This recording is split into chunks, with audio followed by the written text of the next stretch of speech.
Okay mga lods, yung collection natin, ruby and feldspar with crystal siya, half ruby tsaka half crystal. So yung ganda niya, nababalutan siya ng crystal mga rods.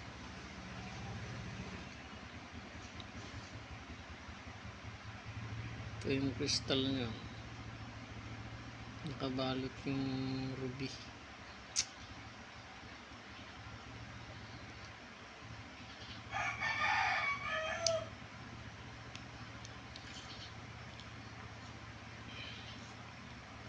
Ito magandang gamit mga lodi,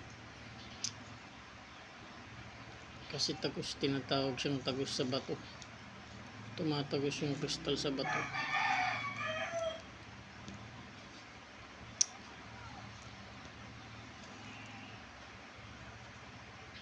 Maganda siyang gawing piyaw, bracelet, ring.